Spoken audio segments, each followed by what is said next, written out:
Bismillahirrahmanirrahim. Assalamualaikum warahmatullahi wabarakatuh.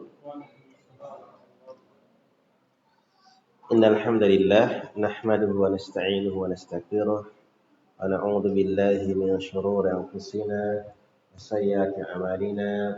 May yahdihillahu fala mudilla lahu wa man yudlil fala hadiya lahu.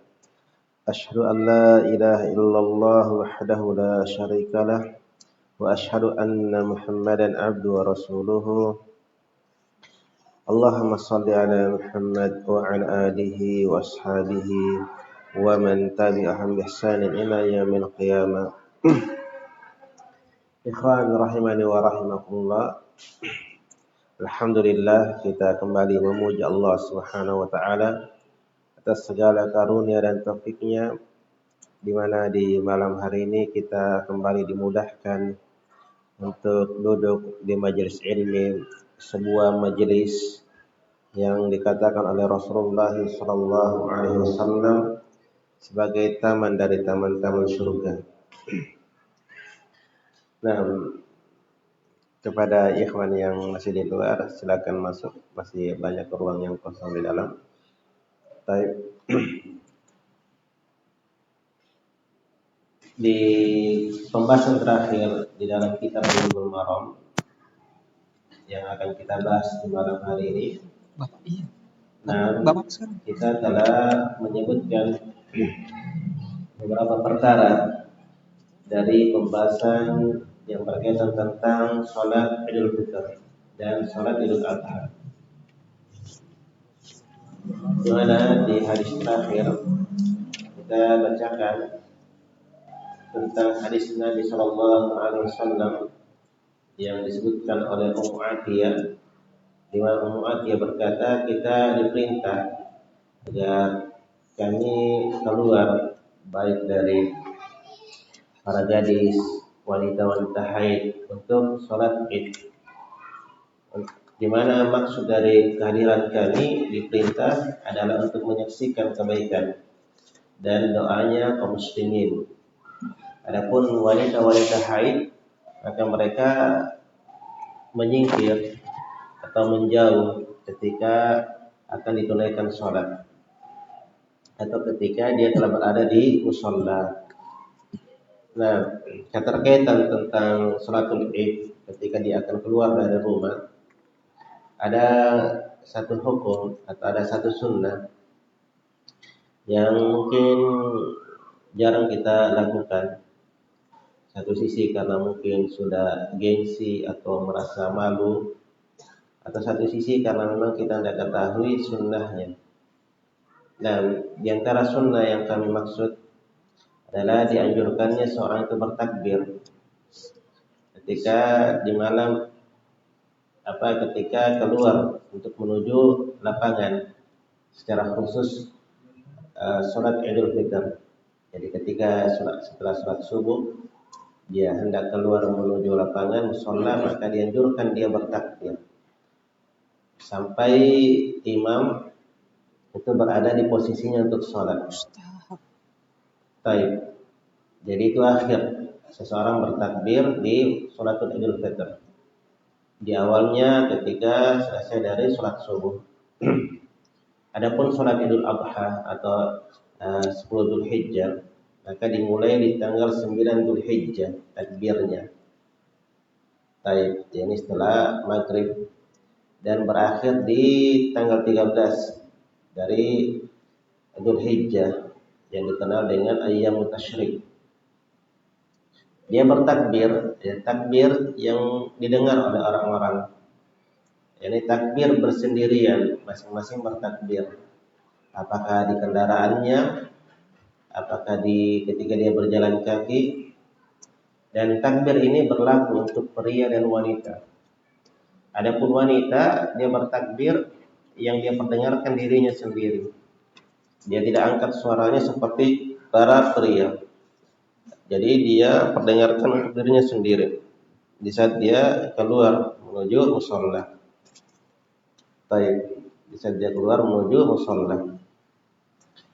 Kemudian ya Hadis berikutnya dari Ibnu Umar radhiyallahu taala anhu. Nah, Bismillahirrahmanirrahim. Alhamdulillahi rabbil alamin. Hamdan syakirin, hamdan na'imin, hamdan yukafi mazida. Ya Rabbana lakal hamdu kama yanbaghi ya dzal jalalikal karim. Allahumma salli ala Muhammad wa ala alihi wa sahbihi ajma'in. Allahumma fir lana wa li walidina wa li ustadina wa li jami'il muslimina wal muslimat wal mu'minina wal mu'minat al ahya'i minhum wal amwat. Qala al-Hafidh Ahmad bin Ali bin Hajar al-Asqalani fi kitabih Al-Bulughul Maram rahimahullahu taala wa ibnu Umar radhiyallahu anhuma kana Rasulullah sallallahu alaihi wasallam wa Abu Bakar wa Umar yusalluna al-idain qabla al-khutbah muttafaqun alaih. Baik, hadis ini berbicara tentang khutbah, berapa kali khutbah ketika sholat Idul Fitr atau Idul Adha, dan apa hukum dari mendengarkan khutbah, yakni khutbah sholat Id. Hadis ini dari Abdullah bin Umar, adalah Nabi sallallahu alaihi wasallam, kana Nabiyyu wa Abu Bakar, dan Abu Bakar, wa Umar, dan Umar. Ini adalah tiga manusia terbaik. Yang pertama Rasulullah, sepeninggal Rasulullah Abu Bakar, dan sepeninggal Umar Abu Bakar dan Umar. Nah, bahkan ketika mereka meninggal dikuburkan dengan tempat yang sama. Menunjukkan dua manusia ini, Abu Bakar dan Umar, adalah manusia-manusia pilihan dan terbaik. Baik. Di mana mereka itu yusalluna al-idain, mereka salat dua Id, Idul Fitr dan Idul Adha, qabla al-khutbah, sebelum khutbah. Hadis ini hadis yang diriwayatkan oleh Imam Bukhari dan Muslim. Nah, dan tentunya hadis ini sahih. Baik. Permasalahan yang kita bisa bahas di hadis ini tentang khutbah Id itu dilakukan di awal apa sebelum sholat atau setelah sholat. Maka dari hadis ini dijelaskan khutbah itu dilakukan setelah dikerjakannya sholat. Keterbalikan dengan hari Jumat. Hari Jumat khutbah dahulu, kemudian sholat. Adapun ini maka sholat dahulu, kemudian baru ditunaikan khutbah. Dan ini telah terjadi kesepakatan di kalangan para ulama bahwasanya yang sunnah itu mendahulukan sholat kemudian khutbah. Berbeda dengan hari Jumat. Dan ini yang dilakukan oleh Nabi dan Khulafaur Rasyidin, sebagaimana disebutkan di dalam hadis Nabi, kemudian Abu Bakar dan Umar. Baik. Kemudian disebutkan di dalam sebuah riwayat ketika Bani Umayyah itu ketika di pemerintahan Bani Umayyah, maka dibalik, bahwasanya khutbah dahulu kemudian salat. Apa alasannya? Kami dapatkan faedah dari guru kami ketika kami di Yaman. Nah, seorang murid dari Syekh Shalih Fauzan. Sebabnya diantaranya ketika itu masih ada konflik, masih ada sesuatu yang terjadi antara pemerintahan dengan masyarakat. Ini ada hal yang dengannya mereka tidak senang terhadap nasihat-nasihat yang disampaikan ketika khutbah. Jadi mereka hanya ingin menghadiri sholat kemudian balik untuk meninggalkan ketika sedang berkhutbah. Baik, dan ini ijtihad para ulama di masa itu. Nah, dan juga ini ijtihad dari Abdullah bin Zubair ketika dia mendahulukan khutbah dibanding sholat. Tetapi yang sahihnya sebagaimana apa yang berjalan di tengah kita, didahulukannya sholat kemudian khutbah. Nah, sebagaimana dalilnya itu adalah hal yang dilakukan oleh Rasulullah SAW dan para khulafaur rasyidin. Kemudian keterkaitan tentang hukum menghadiri khutbah Id. Yani ketika sudah sholat para khatib berdiri. Apa hukum hadir di situ mendengarkan? Ini ada 3 pendapat di kalangan para ulama. 3 pendapat di kalangan para ulama. Jumhur ahlul ilmi mengatakan bahwasanya menghadiri khutbah Id itu sunnah, bukan sebuah kewajiban. Sebagaimana ternukilkan di dalam sebuah hadis. Nah, dari Rasulullah yang diriwayatkan oleh sahabat Abdullah bin Sa'ib, dia berkata, "Syahidtu ma'a Rasulillah sallallahu alaihi wasallam al-Id. Falamma qada shalah." Saya menghadiri bersama Rasulullah sallallahu alaihi wasallam itu salat Id. Maka tatkala selesai salat, qala, kata Nabi sallallahu alaihi wasallam, "Inna nakhtub, faman ahabba an yajlis lil khutbah falyajlis." Sesungguhnya kami akan berkhutbah. Siapa yang suka dia duduk untuk mendengarkan khutbah, maka dia duduk. Wa man habba yadhhab falyadhhab. Siapa yang dia senang ingin untuk pergi, maka dia pergi. Berbicara tentang sanad riwayat ini, sebagian para ulama mensikahkan jalur periwayatannya. Tetapi telah disepakati pada sebagian para ulama al-immah didapatkan padanya ada mursal dari riwayat ini. Nah, sehingga ada yang menguatkan bahwasanya riwayat ini adalah mursal. Mursal itu salah satu ciri sebuah hadis yang ada di bawah dari makna kesohihan. Taib. Ini pendapat pertama, bahwasanya mendengarkan khutbah atau menghadiri, tetap duduk di ketika khutbah Id, dia adalah sunnah. Pendapat kedua, pendapat dari Imam Ahmad, rahimahullah taala, bahwasanya mendengarkan khutbah Id itu adalah fardu kifayah. Itu adalah fardu kifayah. Nah, dia tidak memberikan keringanan bagi siapa yang berpaling dari mendengarkan khutbah. Dan ini disebut oleh Imam Al-Hafidh Ibn Rajab, arada insirafun nasi kullum fasir imam wahdahu.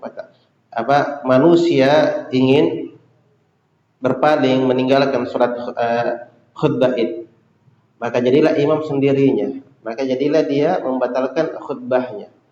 Baik. Nah, dari sini sebagian para ulama mengatakan mendengarkan khutbah Id itu fardu kifayah. Fardu kifayah. Dan ini yang juga dikuatkan oleh Imam Malik rahimahullah. Baik. Sehingga pendapat Allah taala alam yang lebih dekatnya, dan memang kalau dilihat dari hikmahnya itu pendapat kepada fardu kifayah itu lebih dekat.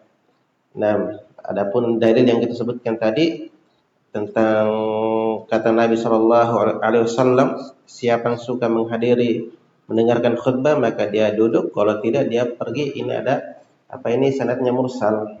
Nah, dan memang dari hikmahnya tadi kita katakan, bayangkan kalau orang bilang berpemahaman semuanya berpendapat sunnah.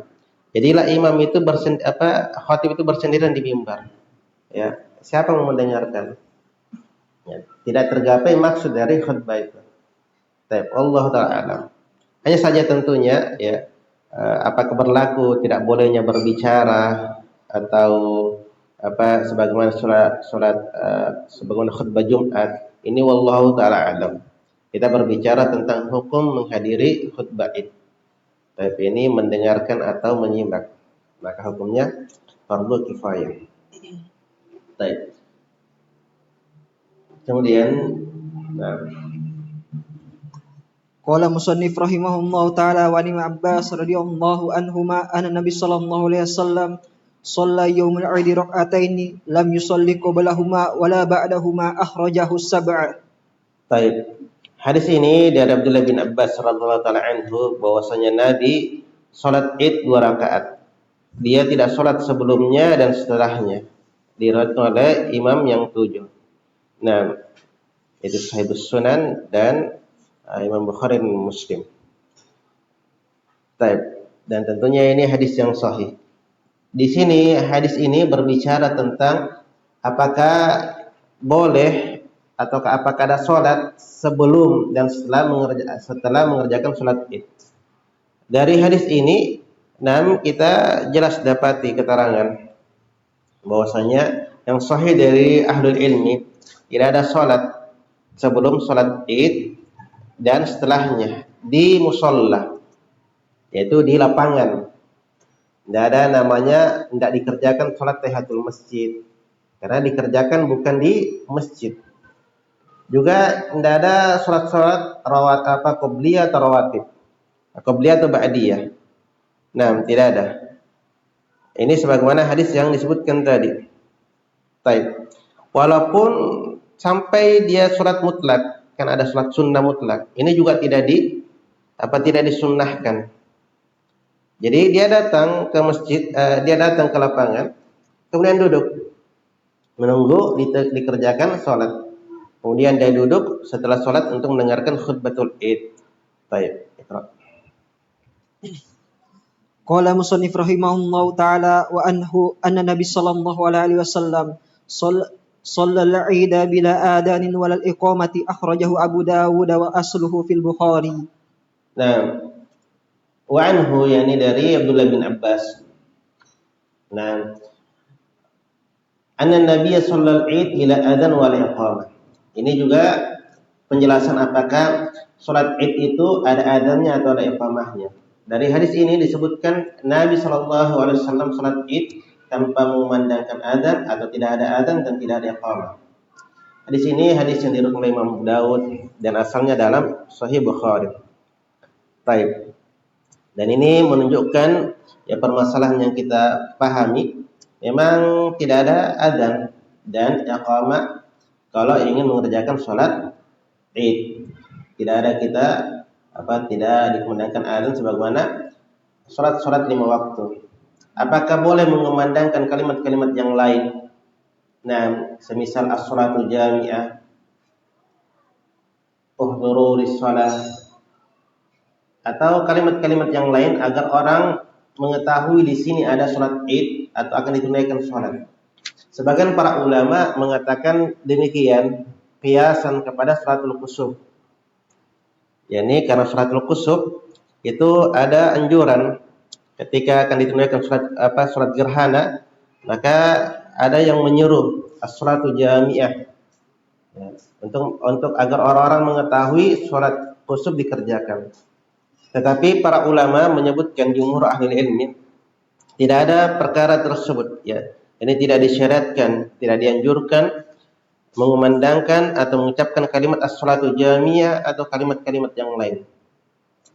Karena Nabi SAW beserta khulafaur rasyidin mereka mampu melakukannya di masa itu, tetapi tidak dilaksanakan atau tidak ada kalimat-kalimat yang semisal. Bahkan sahih wallahu ta'ala alam itu tidak ada dianjurkan untuk kalimat ini.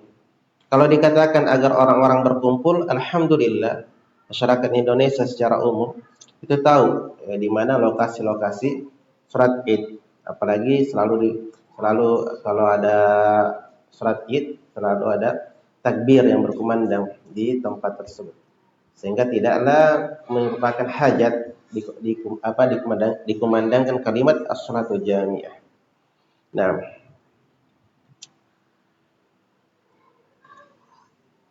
Qala musannif rahimahullahu ta'ala wa an Abi Sa'id radhiyallahu anhu qala kana Nabi sallallahu alaihi wasallam la yusalli qabla 'id syai'an fa idza raja'a ila mandili shalla rak'atain rawahu Ibnu Majah bi isnadin hasanin.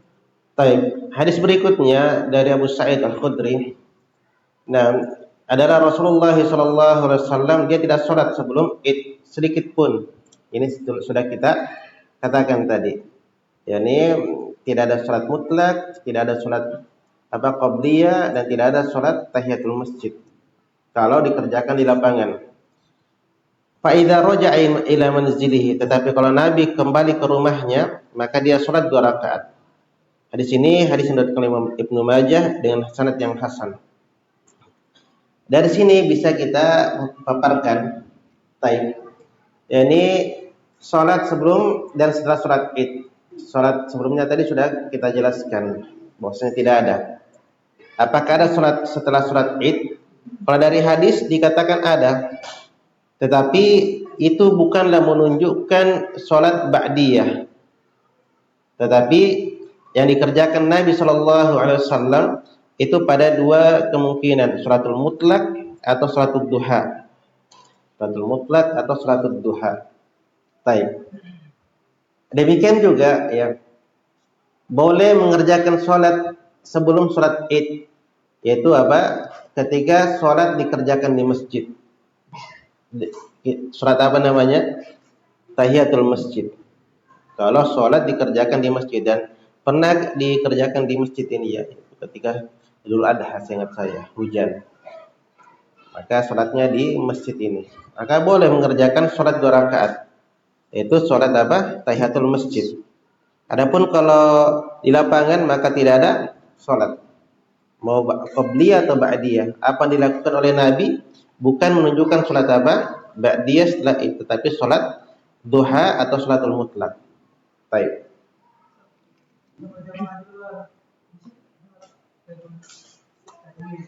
Nah, kalau masih di teras, maka teras ini masih masuk pada mana masjid. Maka teras ini tidak boleh dijadikan tempatnya jual beli ya, atau transfer uang untuk membayar, atau hal-hal yang berkaitan tentang perkara-perkara masjid. Intinya teras ini masuk pada hukum masjid. Karena kita pakai sholat ya, sholat kalau full sholat Jumat. Adapun kalau sudah keluar dari apa, sudah mendekat ke arah parkir, maka dia tidak masuk lagi area masjid, maka tidaklah dikatakan dia sholat tahiyatul masjid. Nah, baik. Qala musannif rahimahullahu ta'ala wa anhu radhiyallahu anhu qala kana Nabi sallallahu alaihi wasallam yakhruju yaumal fitri wal adha ila musalla wa awwalu syai'in yabda'u bihi as-shalah thumma yansarifu fayaqumu qabilan nasi wan nasu ala sufufihim wa yut'iduhum wa ya'muruhum muttafaqqun alaihi. Nah, kemudian hadis berikutnya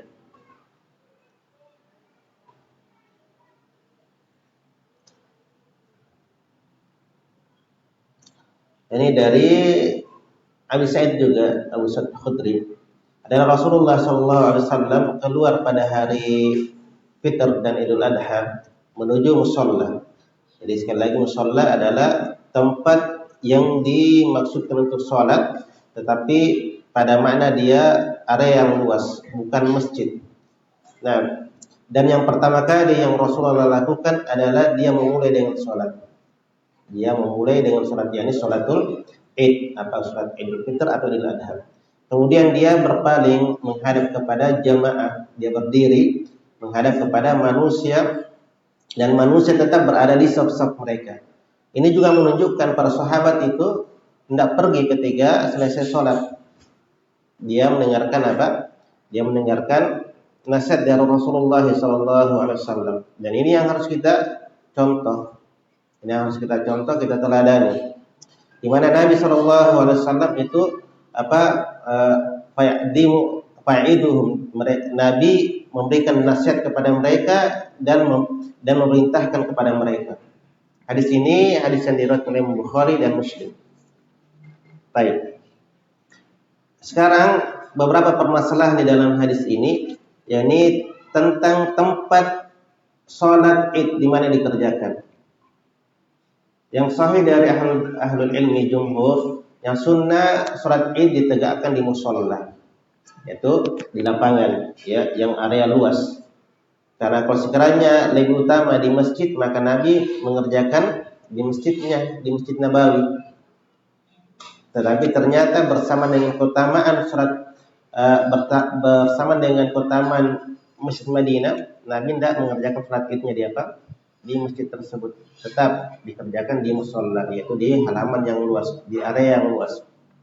Nah, dan ini yang dilakukan Nabi SAW di zamannya. Kemudian berkaitan tentang bagaimana kalau hujan, akan ada hadisnya nanti, tetapi tidak ada masalah kita sebutkan. Kalau ada udzur yang menyebabkan tidak jadi dikerjakan di musola, maka boleh di masjid. Maka maka boleh di masjid. Nah, nanti disebut oleh Imam Ibnu Hafiz, tetapi hadisnya lemah. Tetapi ada syawahidnya tentang perkara tersebut. Sekarang berapa kali khutbah Id itu? Ini berapa kali seorang berkhutbah ketika khutbatul Id? Sedang pendapat di kalangan para ulama. Ada yang mengatakan yang sunnah itu khutbah 1 kali. Khutbah 1 kali. Nah, dan ini dilakukan oleh Nabi Shallallahu Alaihi Wasallam ketika di masa hidupnya dan juga para sahabat. Dan yang mengikuti pendapat ini di kalangan ulama sekarang semisal Imam Al-Albani, Imam Al-Wadi'i yaitu Syekh Mukbil rahimahullah, dan Imam Ibnu Utsaimin rahimahullah.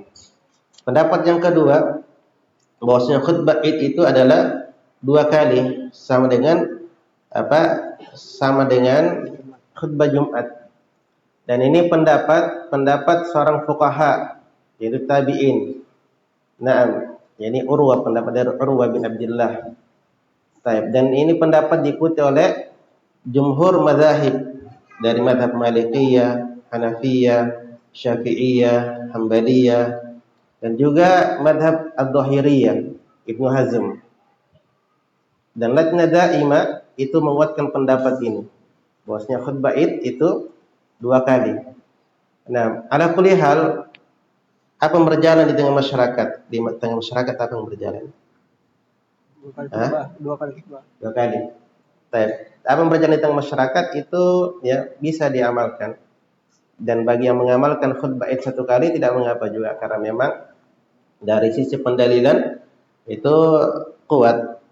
Tetapi yang mengatakan 2 kali juga tidak menyelisihi ya tuntunan syariat, sehingga boleh 2 kali, boleh 1 kali. Bahkan seorang ulama di masa kini seperti Asy-Syaikh Shalih Al-Utsaimin memandang yang sunnah 2 kali khutbah. Bahkan yang khutbah 1 kali, wallahu alam, seingat saya dia katakan itu perkara menyelisih sunnah. Wallahu alam. Tetapi sekali lagi ya, bagi siapa yang khutbah 1 kali, misalnya para khotbah, nanti kalau ada undangannya dia berkhutbah, maka boleh dia mengikuti kebiasaan para ulama.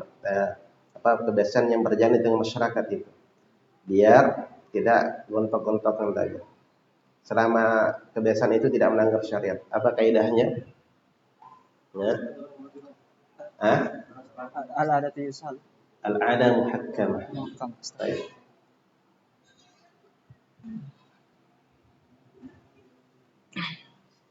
Qala musannif, yang saya maksud tadi Abdullah bin Utbah, bukan Urwah.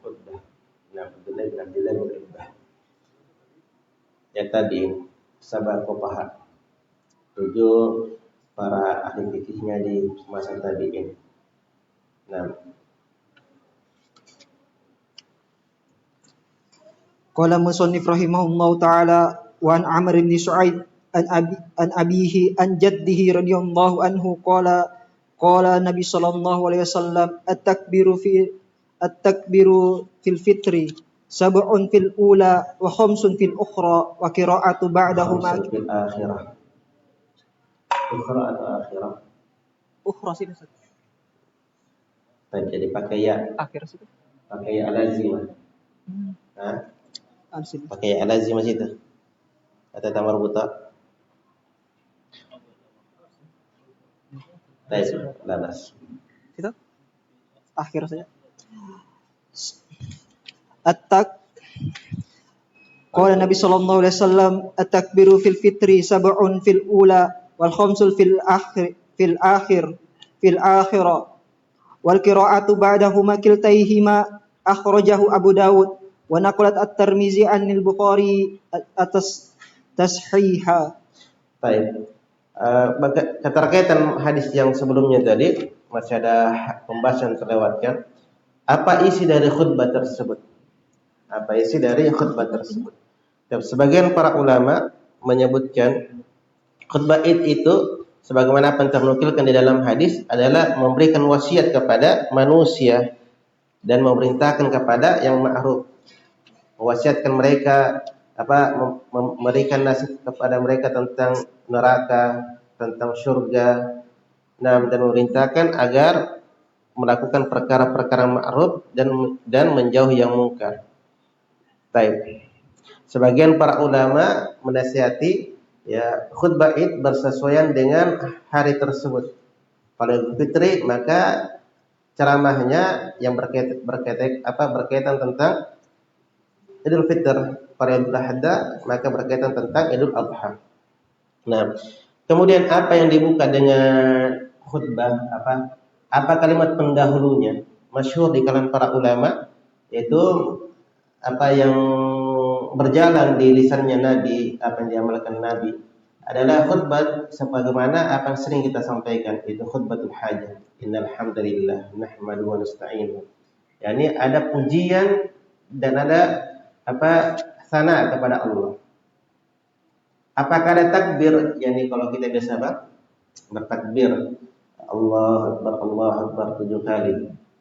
Nah, maka ini tidaklah didapati oleh tidaklah disebutkan pada permasalahan tersebut. Nah, tidaklah disebutkan. Dan ini wallahu alam yang lebih tepatnya, tetapi bagi siapa yang ingin bertakbir tidak ada masalah. Tidak ada masalah selama ada pujian kepada Allah dan asana kepada Allah Subhanahu wa taala. Kemudian dia selingi dengan takbir, maka tidak ada masalah insyaallah taala. Tetapi yang tidak memakainya jangan dianggap bahwasanya khutbahnya tidak syah. Yang tidak bertakbir jangan dianggap khutbahnya tidak syah.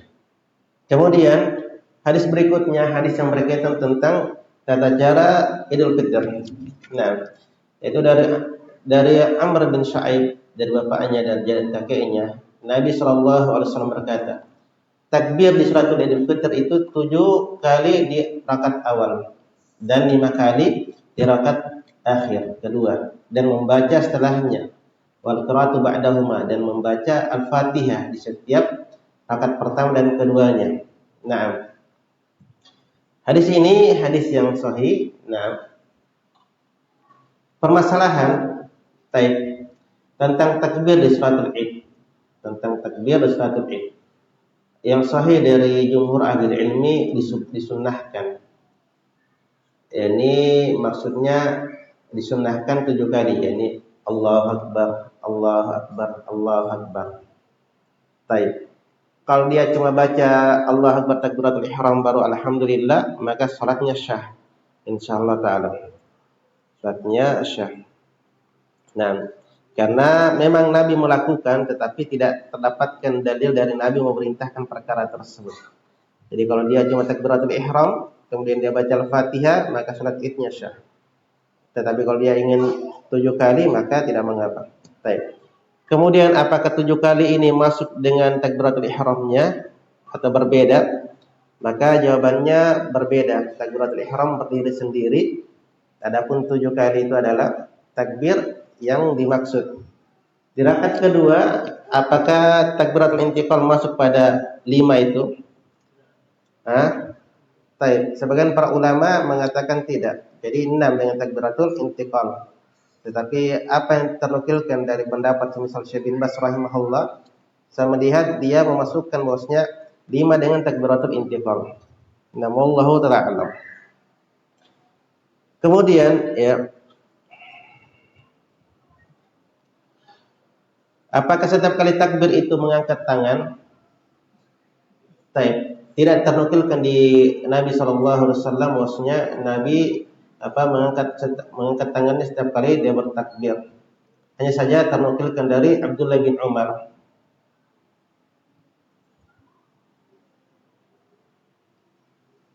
Yani bukan Abdullah tapi Umar bin Khattab, ya, bukan Abdullah tapi Umar bin Khattab. Dan ini pendapat yang dikuatkan oleh Syafi'iyah, Ahmad Syafi'iyah, Hanabilah, bahwasanya dia adalah sesuatu yang disukai agar seorang itu ketika bertakbir dia angkat tangannya. Adapun Malikiyah dan sebagian dari Hanafiyah mengatakan tidak disunnahkan. Jadi kalau dia bertakbir, takbiratul ihram Allahu Akbar, baru Allahu Akbar, Allahu Akbar, Allahu Akbar. Adapun kalau Umar tadi yang dikuatkan dengan mazhab Syafi'iyah, Malikiyah, Hanabilah dan sebagian dari Hanafiyah itu Allahu Akbar takbiratul ihram, baru 7 kali Allahu Akbar, Allahu Akbar, sampai 7 kali. Apakah di setiap takbir itu ada bacaan-bacaan zikir atau doa? Maka tidak ada. Tidak ada.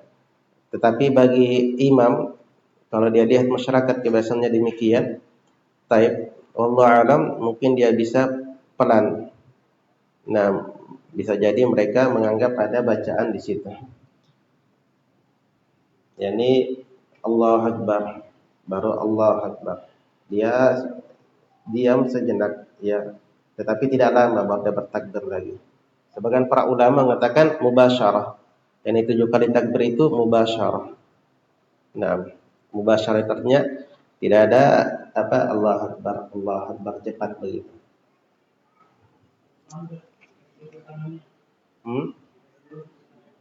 Seluruh tangannya. Yani dia julurkan. Wallahu alam apakah dia julurkan atau bisa langsung meletup. Nah, wallahu alam. Ala kulli hal dia di antara mengangkat tangan dia pendapat sebagian para ulama disunnahkan. Baik, Pak. Qala musannif rahimahullahu ta'ala wa an Abi Waqil al-Lasi qala kana Nabi sallallahu alaihi wasallam yaqra'u fil fitri wal adha bil qaf wa qatarabati akhrajahu Muslim. Baik, hadis ini berbicara tentang apa yang dibaca setelah Al-Fatihah di rakaat pertama dan kedua. Di sini dari Abi Waqid Al-Laythi adalah Nabi sallallahu alaihi wasallam itu membaca di salat Idul Adha dan Idul Fitrnya itu surat Qaf dan Iqtaraba yaitu Al-Qamar. Nah, hadis ini diriwayatkan Imam Muslim dan sahih. Di riwayat yang lain Nabi membaca Sabbihismah, Al-A'la dan Al-Ghasyiyah. Nah, apakah boleh membaca surah-surah yang lain? Boleh. Karena apa yang mudah itu yang diperlukan, apa yang dimudah untuk dibaca itu yang dibaca. Dan juga dia perhatikan jamaah. Jangan dia tes hafalan di situ. Maksudnya dia tes hafalan mentang-mentang dia hafal Al-Baqarah, dia baca 1 juz, setengah juz. Ini pernah terjadi ya, subhanallah, fitnah. Baru yang mengerjakannya adalah dari kita. Dia lekul lagi. Nah, itu sampai berapa lembar itu? Sehingga banyak cibiran. Baik. Jadi pemahaman itu lebih utama dibanding hafalan. Adapun hafalan itu nilai tambah. Jadi dia tahu bagaimana di dalam mengamalkan ilmu tersebut. Baik. Apakah dijaharkan membaca ketika sholat Id? Nah, dijaharkan. Seluruh sholat yang finnahar itu adalah disirkan kecuali ada dalilnya. Dia dijaharkan. Salah satunya adalah sholatul Id, maka dia dijaharkan, dan sholatul Jum'ah. Nah,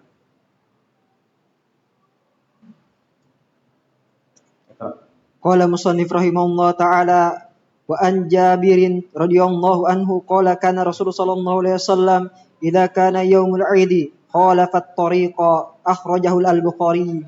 baik. Hadis ini berbicara tentang sunnah kalau kita pergi ke musalla dan pulangnya itu berbeda jalan. Di sini dari Jabir radhiyallahu anhu qala adalah Rasulullah apabila di hari Id dia khalafat tariq, dia menyelisih jalan. Hadis ini hadis yang sahih dari Imam Bukhari dan Abu Dawud. Nah, jadi di antara sunnahnya itu kalau kita pergi ke musalla, kita ambil jalan yang berbeda ketika pulang.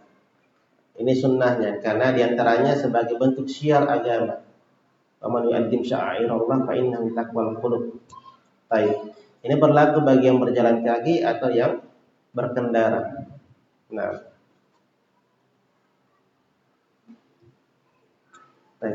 Qala musannif rahimahullahu ta'ala wa an Anas radhiyallahu anhu qala qadima Rasul sallallahu alaihi wasallam al-Madinah wa lahum yawmani yal'abuna fihima faqala qad abada lakumullahu bihima khairan minha yaumal adha wa yaumal fitri akhrajahu Abu Dawud wa Nasa'i bi isnadin sahihin.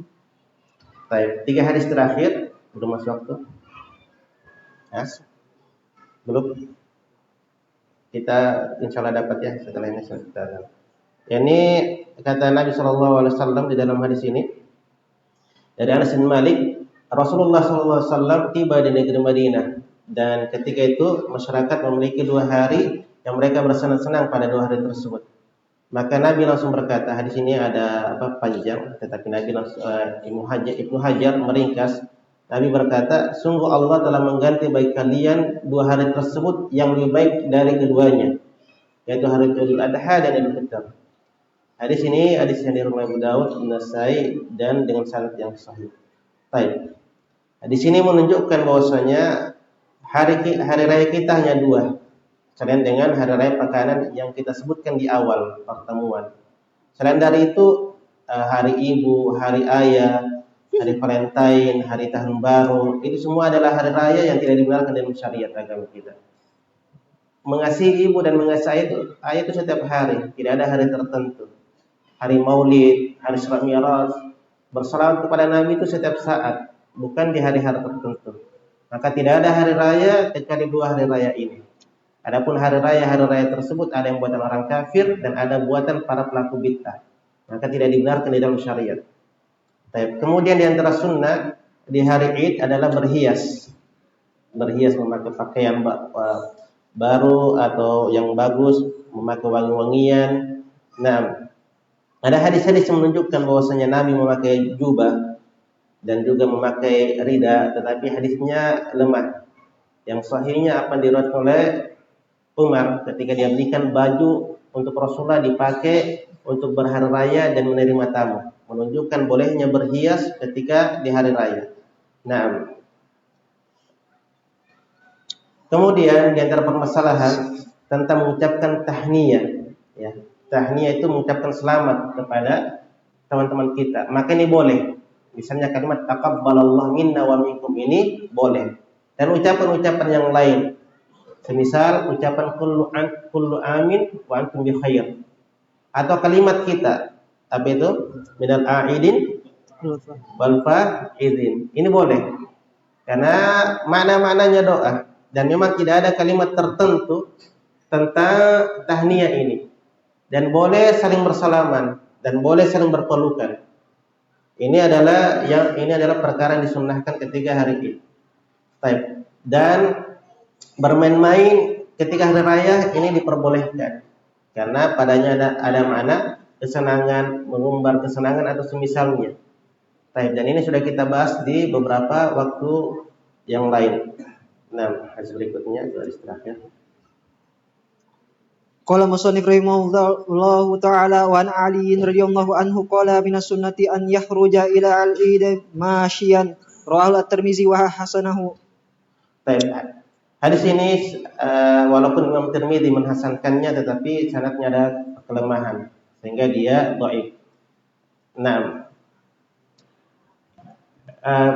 faedah hadis ini bahwasanya di antara sunnah seseorang itu keluar menuju tempat sholat dalam keadaan berjalan. Tetapi boleh baginya dia berkendara atau apa yang dengannya dia sampai ke tempat musholla. Yang intinya dia pergi sholat Id. Al-akhir. Qala musannif rahimahullah ta'ala wa an Abi Hurairah radhiyallahu anhu annahum asabahum matarun fi yaumi Idin fa shalla bihim Nabi sallallahu alaihi wasallam salatul Id fil masjid rawahu Abu Dawud bi sanadin layyin. Hadis ini sebagaimana dikatakan Ibnu Hajar yaitu hadisnya layyin. Layyin itu salah satu ciri hadis lemah. Di mana maknanya bahwasanya mereka ketika hari Id itu turun hujan, maka Nabi SAW sholat bersama sahabat yaitu sholatul Id di masjid. Nah, ala kulli hal ya, tidak ada perbedaan di kalangan ahlul ilmi bahwasanya sholatul Id di masjid ketika ada udzur itu tidak mengapa. Bahkan mazhab Syafi'iyah memandang walaupun tidak ada udzur boleh sholat di masjid kalau dia masjidnya luas. Namun wallahu ta'ala a'lam. Dengan ini selesai hadis yang berkaitan tentang sholatul Id.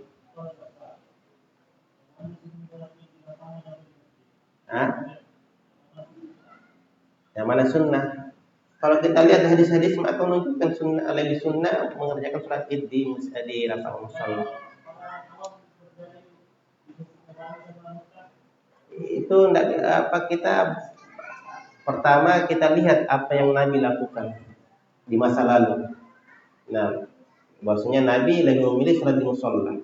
Dan itu yang kita pegang lebih utama. Dan jumhur ulama mengatakan lebih utama sholat di musalla, walaupun sebagian para ulama membolehkan. Sehingga kalau antum katakan mana utama, kita mengatakan lebih utama sholat di musalla. Apakah boleh sholat di masjid? Boleh. Sebagaimana kita paparkan, sebagian mazhab Syafi'iyah memandang bolehnya selama masjid itu luas. Mungkin bisa jadi mereka berdalilkan para ulama yang membolehkan sholat di sekarang di Madinah itu berdalilkan semisal pendapat mazhab Syafi'iyah. Yang kedua, ketika di Madinah sekarang itu tidak ada yang lebih luas dibanding Masjid Nabawi. Semuanya penuh dengan rumah-rumah. Di mana mau sholat Id? Maka itu lebih luas dibanding yang lain. Maka itu udzur, ya. Bisa dikatakan udzur karena sudah tidak ada lagi masjid yang dengannya dipakai di sekitarannya, ya, dipakai sholat Id. Nah, wallahu a'lam. Ada lagi?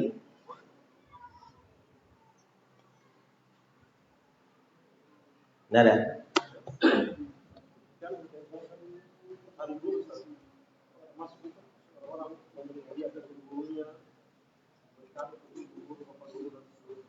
Khusus di hari guru.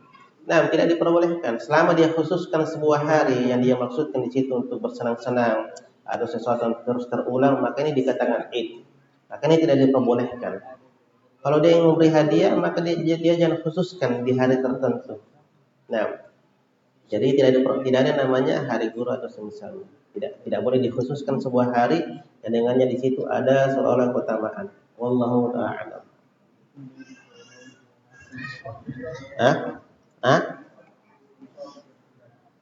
Takbir surat apa itu? Surat Id.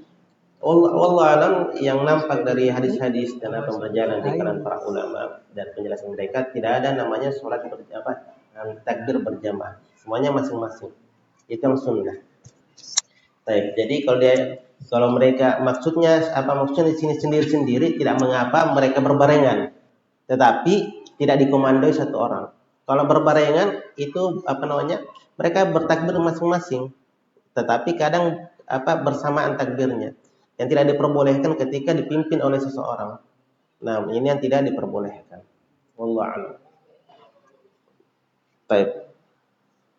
Ila huna walhamdulillah. Wassalamualaikum warahmatullahi wabarakatuh.